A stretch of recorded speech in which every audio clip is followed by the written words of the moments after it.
Wow, that was a good time today, Ted, at the mall. Oh, I loved it. Specifically the elevator rides. What was that?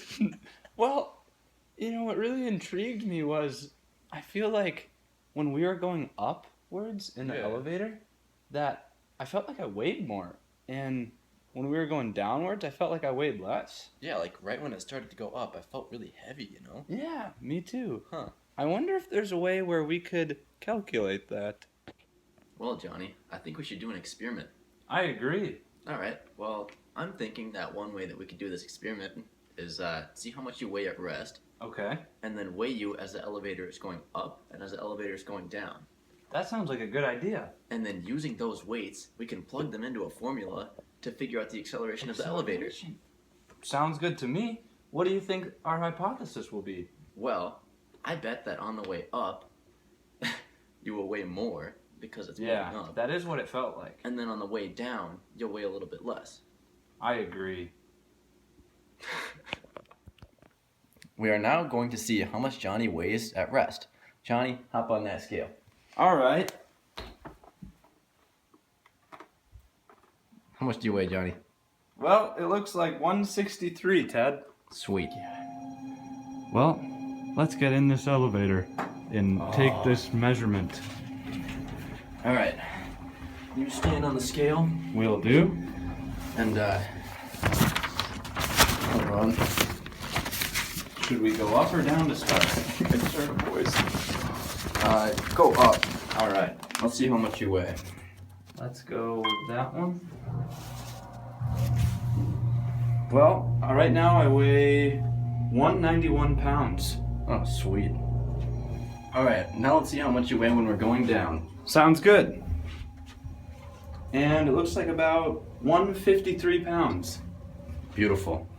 Well, Ted, now that we got all that awesome data, we should figure out the calculations and see what this acceleration is. Yeah. I think first we should get pounds into kilograms, though. That'd make things a lot easier. Good idea. Let's head inside. Sounds good.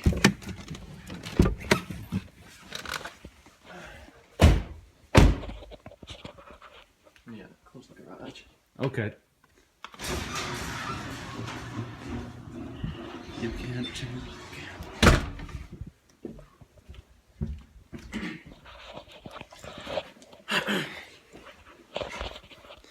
Well, let's do these calculations. Let's do it.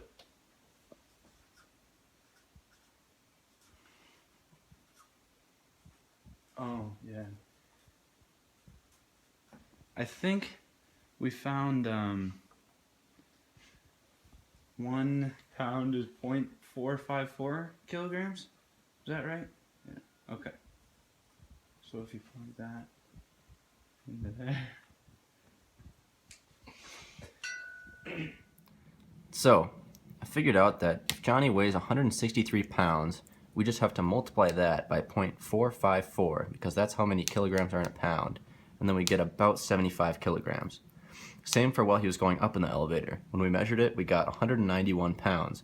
Multiply that by that, and you get about 87 kilograms. Same thing while going down. We got 153 pounds, multiply that by that, and we got about 69 kilograms. So we know that force equals mass times acceleration, which in this case is going to be gravity. So we're going to plug in the mass that we had from when he was going up in the elevator times gravity, and we got this much, or this many newtons of force. And then we plug that back in and set it equal to mass times acceleration, and plug in the mass at rest to find the acceleration.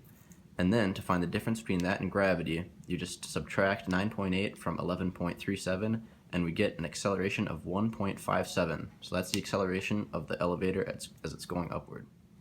So to find the acceleration of the elevator moving downwards, we use the same process for it going upwards.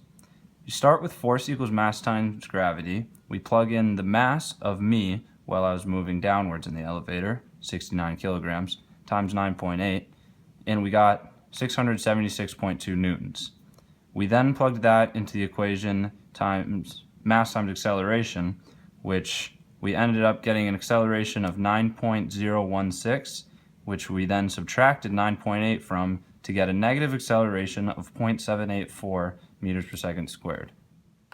So, I was examining that data and calculations that we were doing before, Yeah. and it actually appears that our hypothesis was correct. It looks like so, yeah. Yeah, I just have one question though. What's that, Ted? Um, how come the acceleration for when it was going up is positive, and then when it's going down it's negative? That doesn't make sense to me. Well, that'd be because when you're going downwards, it's in the opposite direction of when you're going upwards. So you're experiencing less gravity acting upon you when you're going downwards. Oh, so like you're lighter. That makes sense. Exactly. Oh. Almost as if you were on the moon. Oh.